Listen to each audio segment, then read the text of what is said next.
Bom, já podemos fazer o contato? Deixa eu só confirmar aqui com a nossa equipe.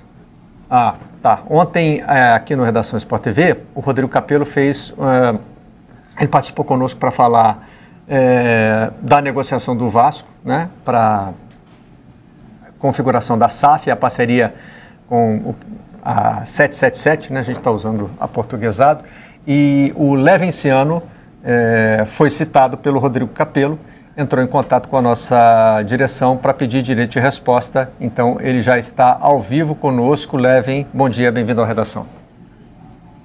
Bom dia, Marcelo. Bom dia, Camila. Mário, satisfação estar com vocês participando aqui. Uma grande honra. Muito obrigado pelo direito de resposta concedido, gentilmente aí pela direção do Sport TV. Fique à vontade, Leven. O que você pretende contestar aí no que foi falado ontem pelo Rodrigo Capello? Ô Marcelo, primeiro gostaria de agradecer ao Sport TV pelo direito de resposta, como já o fiz, pontuando o excelente relacionamento que sempre tive com o canal entre 99 e 2018, antes de me candidatar a presidente do Clube de Regatas Vasco da Gama, quando fui fonte e participei de várias matérias referentes à gestão e direitos esportivos e até de treinamento de jornalistas com relação à Lei Geral da Copa, convidado pelo então Paulo César Vasconcelos. São 3 aspectos do que disse o Capello, vou tentar ser bem breve. Sobre eu ser um candidato derrotado na urna nas últimas eleições, quando os fatos mostram que venci as eleições em todas as urnas, cujo resultado foi suspenso judicialmente, que a diretoria que lá está se sustenta em uma liminar, cujo processo não teve sentença ainda. Está suspensa há 14 meses e voltará a andar a partir de 10 de março próximo, o que pode explicar toda essa pressa nesse assunto da SAF. Segundo lugar, disse que eu gosto de caos e de bagunça, quando na verdade criei solução administrativa e financeira para o clube, muito mais eficiente e eficaz que a apresentada sem qualquer necessidade de venda de ativos, tendo me oferecido inclusive ao VP financeiro do clube, Adriano Mendes, uma reunião aqui na minha casa, para implementar essa solução gratuitamente, me sendo negada por motivos meramente políticos. Exigir transparência é exercer a democracia e possibilitar o quadro social participar do debate, não havendo qualquer causa ou bagunça, e mostrar a todos que a enorme resistência do quadro social à venda assodada do futebol do clube, imposta de fora para dentro, sem um debate interno. Quanto aos valores, eu nunca disse que eram nominalmente 70 milhões, mas que no modelo que está sendo praticado no Brasil, dependendo do esclarecimento de onde e para onde vai o recurso de 630 milhões, se de dentro da própria operação da SAF ou para a própria SAF, talvez isso não remunere o clube social. E também há necessidade de esclarecimento, se no período do aporte contratado, o parceiro pode tirar dividendos ou qualquer outra remuneração, como taxa de administração, antes de efetivar os aportes. Sem esses esclarecimentos, fica difícil você apoiar um projeto como esse, no qual a diretoria do clube insiste em fazer isso através de como se fosse uma venda publicitária de marketing, em vez de fazer um debate aprofundado sobre uma mudança tão estrutural num clube de 124 anos de história como o Vasco. Estou à disposição de vocês aí para qualquer indagação, pergunta, mais uma vez agradecendo a gentileza de todos por permitir esse espaço. Só para contextualizar, né, o Capello ontem estava falando, ele publicou uma coluna na segunda-feira sobre as negociações do Vasco, e ontem a gente estava repercutindo aqui justamente o que ele publicou na coluna. Então, os seus questionamentos, Leven, vamos recapitular, por favor. Um questionamento com relação a ele dizer que você é candidato derrotado, isso aí é um... Nas urnas. Candidato derrotado nas urnas. Nas urnas não foi onde eu perdi. Né? Se perdi na justiça através de uma liminar que ainda não foi julgada. Tá. O processo não tem sentença ainda, está parado há 14 meses e retorna agora 10 de março para que a gente possa ver se haverá uma sentença em breve. É esperada uma sentença ainda para esse primeiro semestre de 2022 e a situação das eleições podem ser definidas de outra maneira, porque o processo não se resolve através de uma liminar, mas através de sentença judicial. Certo. Mas, por enquanto, por determinação da Justiça, o presidente do Vasco é o Roberto Salgado. Né? Mas não por uma vitória nas urnas, por uma vitória na Justiça liminar. Com relação aos 70 milhões, que você tinha tratado esses 70 milhões como não um adiantamento, mas como todo o valor que seria investido pela 777 e que depois os outros 630 seriam resultado de dinheiro gerado pelo próprio Vasco. Você sustenta esse ponto de vista? Não, eu sustento. Na verdade, nominalmente, não quer dizer que sejam 70 milhões. A operação pode gerar isso, o aporte pode vir.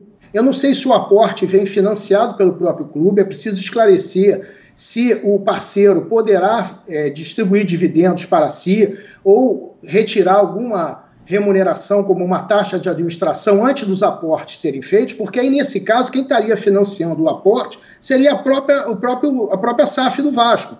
Então, além do que, se os recursos vêm do clube, ou ainda que não venham do clube, vão para a SAF, se os recursos, vêm da SAF, e ainda que não venha da SAF, vai para a própria SAF, você não está remunerando o quadro social, não existe uma remuneração do quadro social pela venda dos ativos que pertencem aos sócios que está sendo feito.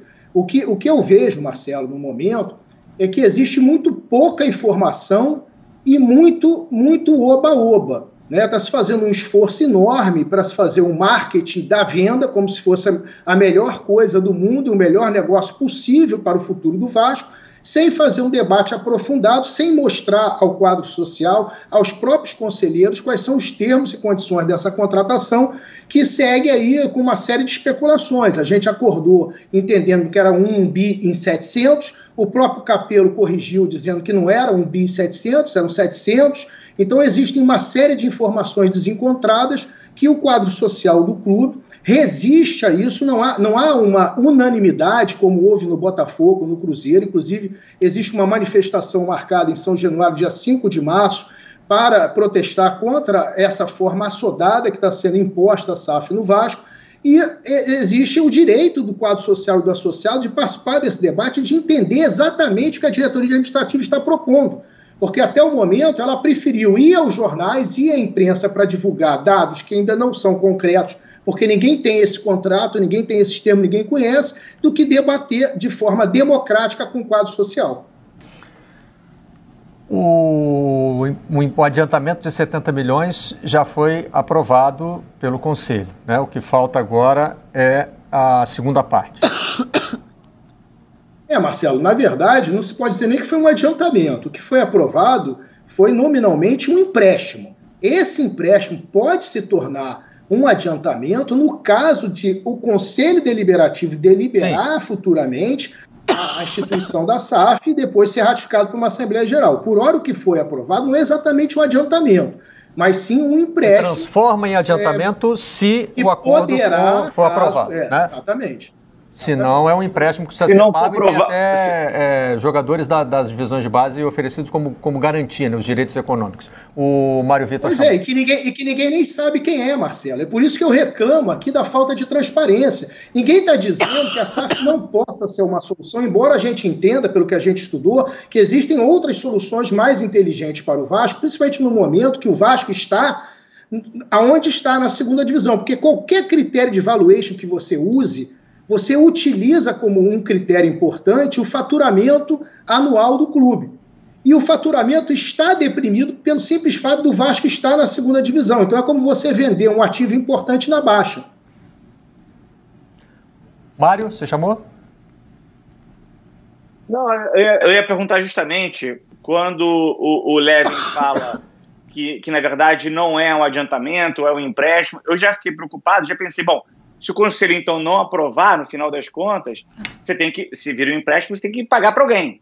E aí você estava entrando, você mesmo, Bahia, estava entrando na questão de ter jogadores da base envolvidos, é isso? Aí o Levin disse que esses jogadores, inclusive, você não sabe quem são, é por aí, Levin? São oferecidos como garantia.